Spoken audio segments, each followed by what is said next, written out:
The Chaser's War on Everything is rated M for a mature audience. It contains very coarse language. Aboriginal and Torres Strait Islander viewers are warned that the following program may contain images and voices of people who have passed away.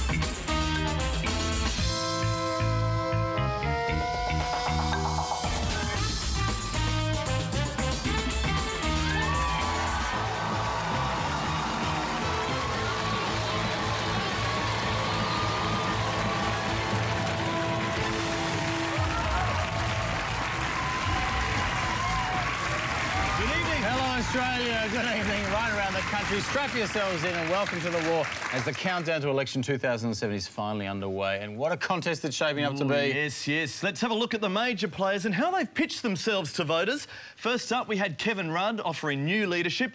Then on Sunday, we had John Howard offering the rights leadership. Then Rudd came back offering extreme rights leadership. So it's a real seesaw battle at this stage for the Conservative vote. It is. And tax and employment have dominated the first week of the campaign. Howard says he's created more jobs than any other Prime Minister. Yeah, more jobs, but that's only because under work choices, people have to work 3 jobs to make a living. Sure. And I must admit, I was a little bit worried this weekend when Howard made this statement. I see unemployment under a future coalition government as having a 3 in front of it. So he's obviously planning an unemployment rate of 34%. Yeah, but look, 34% unemployment, that is a new idea. It is. I mean, how can people say that Howard's out of new ideas? He even had a new idea about what the official interest rate is. The official Reserve Bank well, interest rate? I've given you, well, it's 6.25. 6.5, actually. Prime Minister, it's going to be an interesting 6 weeks. Thank you for your time. Thank you. 6.25, 6.5, let's not quibble. I mean, Howard's always been committed to lowering interest rates anyway. Especially in his mind. Interest rates are incredibly low in his memory. Very low. But you see also that John Howard has laid down the gauntlet to Rudd for a debate this Sunday. Now, as always, there's been the usual haggling over the format of the debate. Howard wants the debate at the Great Hall in Parliament House this Sunday, while Rudd says he'd prefer a comedy debate on Channel 10 against Libby Gore. But, Chris, what I've been loving so far in this campaign is the compulsory blue backdrop. Oh, yeah. You know, Howard and Rudd don't go anywhere or say anything without a blue backdrop behind them. I know, those backdrops are everywhere, and they're also very useful for checking out what your slogan is in case you forget it, as Peter Costello did last Monday. This is part of our Go for Growth strategy. That's right, yep. Check. Costello's got a slogan backdrop for everything. I mean, even when he announced he wouldn't challenge John Howard for the leadership. Look, you can laugh at Costello if you want, but I've got to say, compared to Howard, he's got a much better sense of direction when it comes to leaving a room. Right there? Which one? No, this way, that way. Oh, he's good. He's good. Could that be a metaphor for Howard's inability to make a timely exit? Yes, well, if the polls are any indication, Howard's facing a massive wipeout at this election.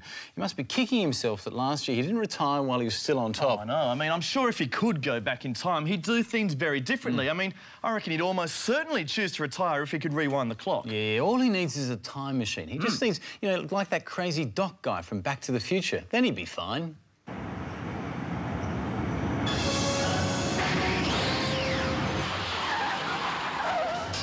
Great Scott, Prime Minister, I brought the DeLorean. I see the future. We can go back in time. We can go back a year ago to a time when you could retire on top. Get in the DeLorean, we can go back. You can choose the end. All we need is nuclear power, and it can go back in time. You've got nuclear power, get in, Prime Minister. Seriously, this is the only opportunity. Or we can go back in time, get rid of work choices, and then you can win anyway. Come on, Prime Minister. Only the flux capacitor can save us now, Prime Minister. It'll change the history books. You love the history. Kids in year 9 and 10 learning about the Prime Minister that stood down at the right time. It's the only chance, Prime Minister. We'll go back to the future. We'll get the legacy. We'll fix it.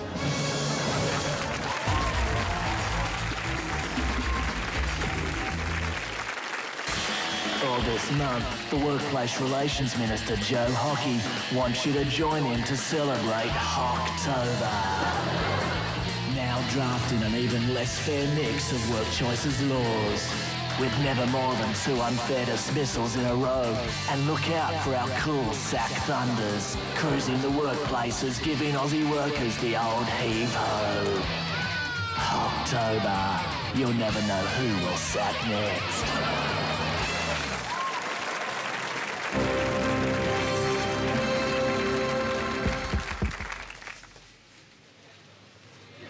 Attention shoppers, we have a very special offer in store today. For the next 5 seconds, absolutely everything in store is free. That's right, no charge at all, absolutely free for the next... Actually, sorry, that offer has concluded. Thank you very much for your attention.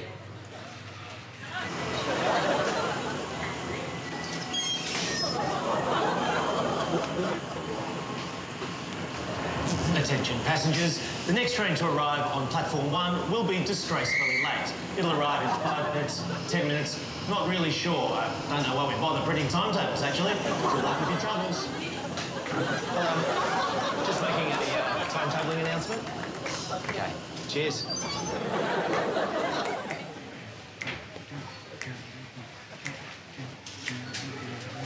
Start spreading the news. I'm leaving today. I wanna be a part of it.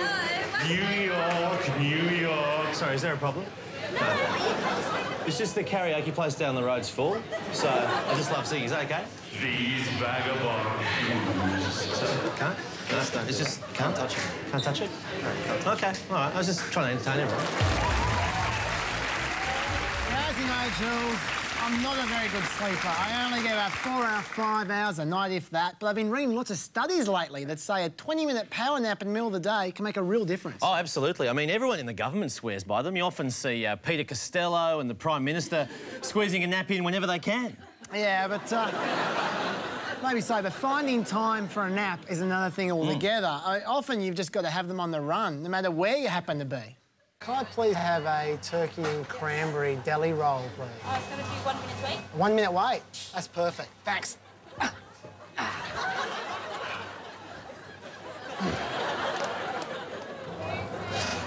Oh, sorry. I think you're about 30 seconds early. I think you're about 30 seconds early. They said I could have a 1 minute break. Get off my front counter, please.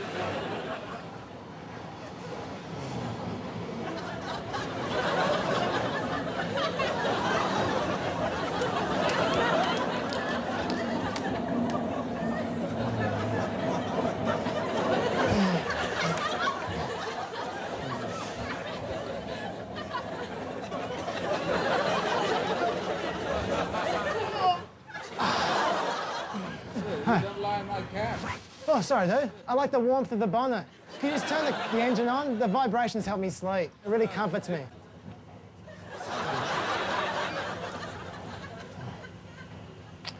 Excuse me, would you mind just telling me when this goes off in a couple of minutes? Thanks.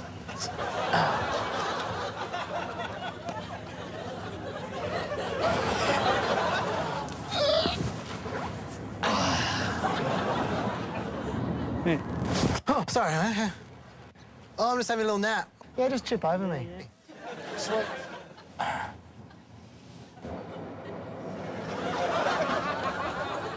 Would you mind sitting back down? This is quite uncomfortable. Thanks. Thanks, man. Cheers. Doors closing. Please stand clear.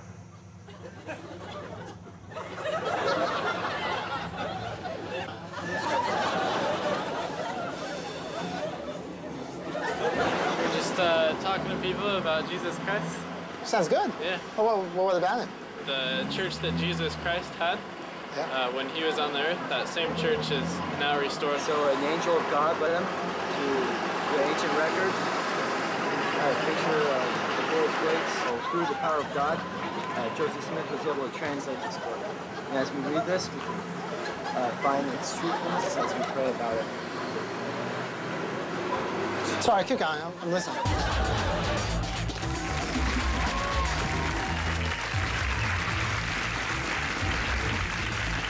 Andrew, there seems to be a new trend in musical theatre where very gritty, serious movies are being turned into feel-good musicals. Yeah, well, there's a couple on at the moment, actually. Dead Man Walking, based on the famous Death Row movie. Billy Elliot, about the struggles of a boy and his family affected by layoffs in a working-class mining town. Wonderful subjects for a toe-tapping musical, and I'm pleased to say that it's not all one-way traffic. No, the trend's now being reversed as serious filmmakers are finally starting to turn feel-good musicals like Cats into gritty social dramas.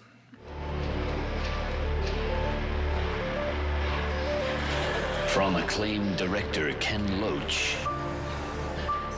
They're closing the factory. I've been laid off. Comes a story of hardship. I don't have enough money to put mice on my own family's table. Do you know how that feels? Of hope.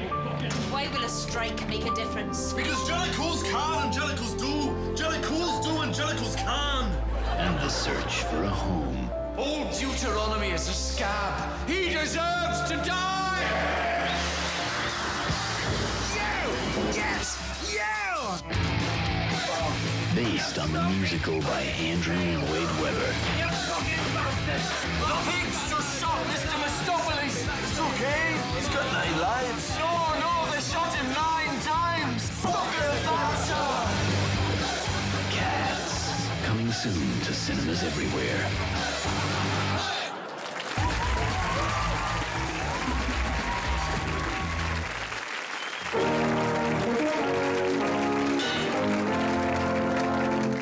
The liquidation and corporations laws provisions that might cover the failure of that company. Minister, you've spoken about the unemployment figures, but in Science and Nature, what sort of creature is an Abbott's booby? I don't want to speculate on that. It's just straight down the line, Science and Nature. Oh, no, I tell you, I don't want to speculate on a booby. Okay. How did you get out on day? You on day release? No, my bail allows me to be here. The correct answer is, in fact, bird. It's a type of bird. I believe it's part of the galah family. Right, okay. Thank you. Oh, that's good to know.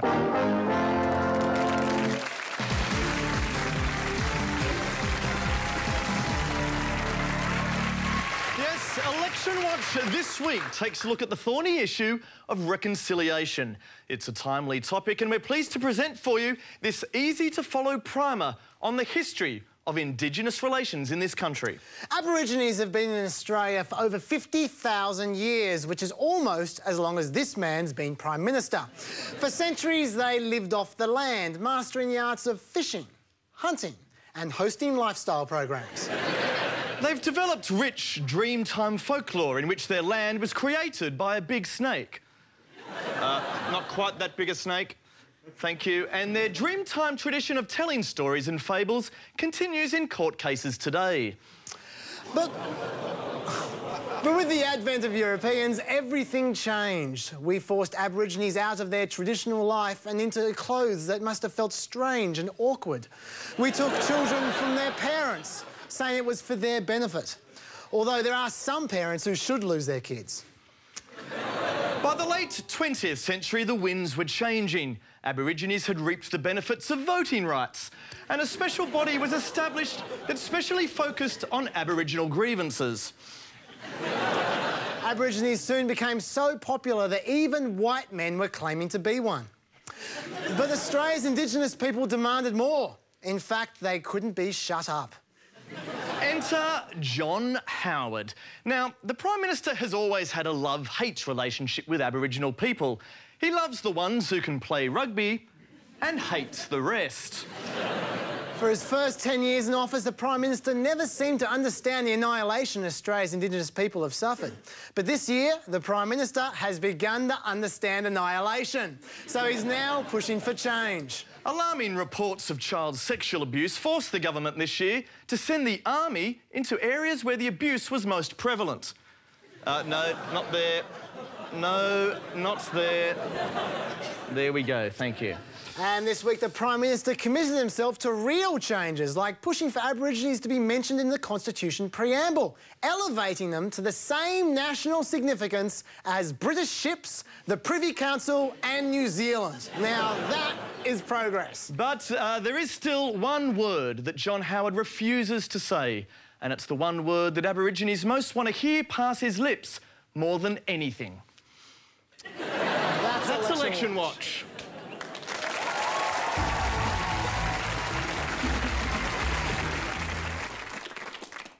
Hi, I'm Kevin Rudd.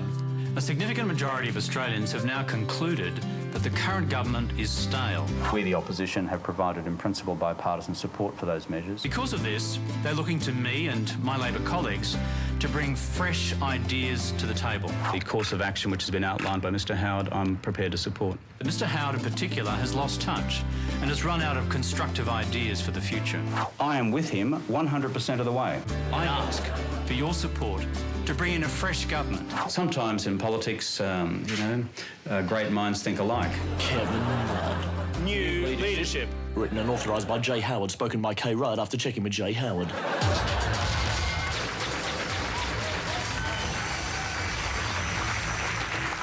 Well, with an election in the air, the fixes are needed more than ever, and the first problem on our hands this week is Peter Garrett. Yes, talk about a man who's sold out on all his principles. This is the guy who used to head the Conservation Foundation, and he's now just supported the controversial pulp mill in Tasmania. Yeah, well, he's basically just done a U-turn on everything that he stood for during the Midnight Oil days. He's even redesigned his clothes. I blame politics, so I think he's no longer telling us what he really thinks deep down. Yeah, but maybe there's another way to get him to speak his own mind again. Peter, how you doing? I'm really good. Oh, that's good. Look, we know you've done a few flip-flops since quitting music and... You've written a song for us. No, well, it's actually one of yours, because we've realised that you're only going to speak your mind when there's a band behind you. So, 3, 4... Oh, come and tell us what you really think about the Aborigines. We've got beds are burning. Oh, come on, Peter. The pulp mills, the mining... I'll start you off. On to the next problem, and it's a rip-off memorabilia. Oh, yeah, with summer coming around the corner, you know it's just a matter of time before Channel 9 will be flogging cricket memorabilia left, right and centre. Yeah, stuff like this panoramic photo commemorating Warnie's 500th woman. It's great stuff, but they do charge a bomb for it. Yeah, it's highway robbery, and, you know, football memorabilia is just as expensive. But there's a cheaper way to get your hands on authentic sports memorabilia, like your favourite player's jersey. You just have to know where to get it. Yeah, that's right. So these sports stars are travelling on planes all the time, and so they've got their gear in their bags. All you got to do is beat them to the baggage carousel, and the memorabilia's yours for free. So then... Oh, here we go. Here, count me. That's us. That's us. It's mine. Is that your other bag? Yeah. My bag. Yeah. Oh, and my bag. Oh. Might need another trolley, mate. Oh, I got a few more bags to come. Got about 11 more. It's my bag as well. My bag. Yep. Thanks, guys. You done well. Thanks. What do you mean, mate? This is ours. This is our stuff, mate. I'm Jonathan Thurston. My name's number 15. Yeah, this is number 15. I can vouch for number 15. Well, we'll just take our bags and go. We'll just be out of your way. Just, can you get Jonathan Thurston to sign my undies? Yeah. This is an extra $50 on eBay if they're signed. Cheers. Is that all right? You can do that. Sweet. Thanks very much. Think we're getting away. All right, next cab off the problem rank is skin cancer. Oh, yes. A lot of people are still hell-bent on getting a good tan, so they use things like solariums, even though they can lead to cancer too. Yeah, well, the recent death of Claire Oliver highlighted the dangers of solariums. But are solarium users really aware of the risks? To help out, we created a new one-stop solarium. Got a new product for you. Great new tanning solution for you. There it is. Beautiful tanning unit, specifically designed to help customers know the risks of the process. That's lovely. Would you like to install it in your facility? No, we're right. You sure? Yeah. Get a hold of the Cancerium 3000. You want to try it? No? You don't want to give it a go? Yourself. No, they've got UV in them, 20% more than the sun's light and 20% more melanomas. We're not interested. You don't want it? No. Thank you. We've got a special offer at the moment. Fry before you die. No, kids off. Okay, all right, no worries. Just trying to help the industry. Would you like to have a go? It's perfect. Coffin, man. Yeah, no, it's got a lifetime guarantee. It's just a pretty short lifetime. Oh, go on, all right. Go on, why not? You only live once, eh? Yeah, you can smoke in there. It's not like cancer's a worry. Pretty hot now? Yeah, I'm feeling slightly claustrophobic. You're slightly claustrophobic? Yeah, that's the least of your worries. So now basically you've got a tan that's going to work perfectly for this summer. Have yourself a great summer. Awesome. It'll probably be your last. All right, Right, and the final problem to sort out this week, Craig, is identity theft. Yes, these days everyone's at risk of having their personal information stolen, and some very high-profile people have been victims. Like, did you see 60 Minutes this week? I'm Peter Overton. I'm Liz Hayes. I'm Tara Brown. And I'm Liam Bartlett. You know, it's happening in politics too. Federal police are investigating allegations that this man's identity has been stolen by this man. It's a huge problem, but thankfully lots of people are trying to fix it. And they all got together recently, and I kid you not, at the 3rd Annual Combating Identity Fraud Summit. Sounds like a great bash. Oh, yes. So if there's one place in the world, though, that you think you couldn't get away with identity fraud, it should be there. But just to be sure, I decided to drop in. Our next speaker this morning is Damien McMeekin. He's the Global Head of Security from ANZ. Please welcome Damien to the stage.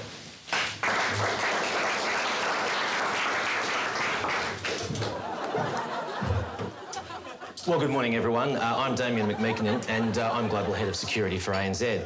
Today I'll be talking to you about identity fraud's part in larger crime. Now, I'm sure many of you here have seen the Steven Spielberg movie, Catch Me If You Can. Well, things have changed quite a bit since the 1960s. Thankfully, we are far less gullible these days. And the lone fraudster is increasingly being replaced by far more sophisticated crime syndicates. Sorry, mate, would you mind just sitting down? Sorry? I'm just trying to do my speech here. You're doing well. OK, thank you very much. Who is this man, by the way? No. Can we get security here? Can we get rid of this guy, please? I'm sorry, Anthony. Sorry? I'm afraid you're going to have to head out. Why's that? This is the real name. No, this man's an imposter. He doesn't know anything. What's your wife's name, mate? See? He doesn't even know the basics of his biography. This man is a fraud, ladies and gentlemen, and you should not be listening to him about identity fraud. It is a very difficult crime to perpetrate. Now, I've got about 50 minutes to go here. Is that all right? No, I'm afraid the other Damien is far more handsome, so we're going to have him speaking in your style. All right, OK. I'm not happy about this. All right. Thank you very much. I think he had a lot more to say than I do. Trust is absolutely essential to the business of banking.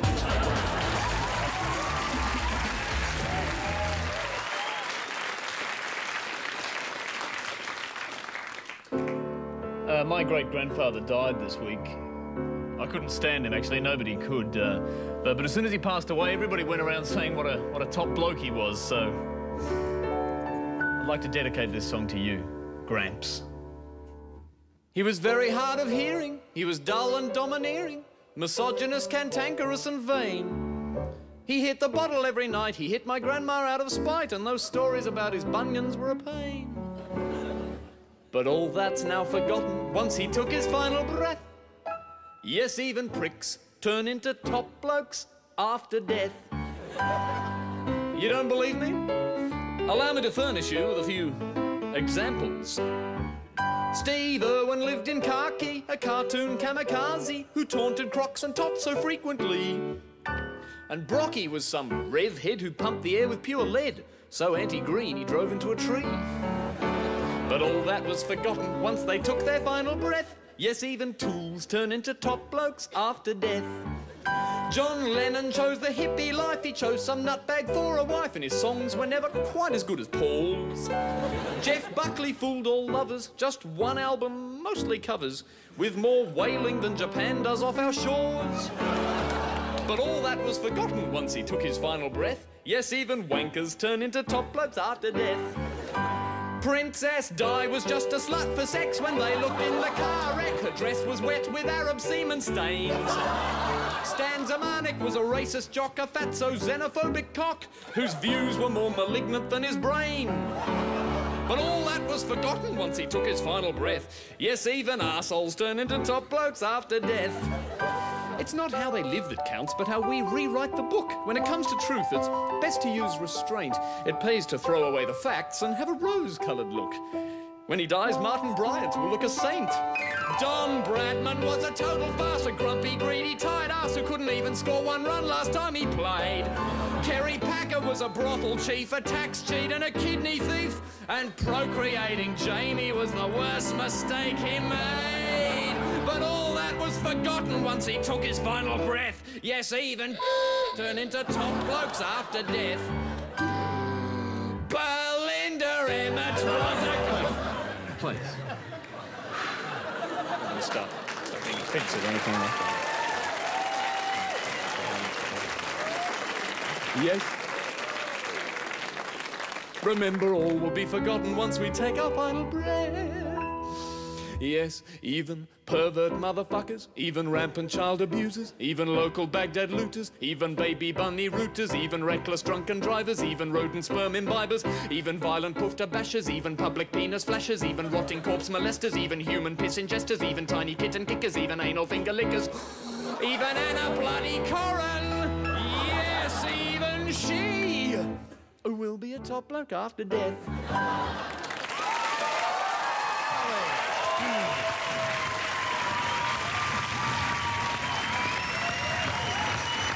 Thank you very much, Andrew. That brings us to the end of the war for another week, and be sure to check out the podcast of Tonight Show at abc.net.au/chaser. Yes, and at the same time, you can also download the new Radiohead album, In Rainbows. We're offering it on a special pay-what-we-want basis, so it's $200 a copy.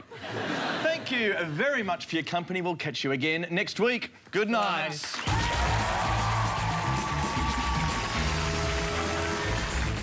Don't go anywhere. The behaviour in the schoolyard will be just as outrageous when the comedy series Summer Heights High continues next on ABC.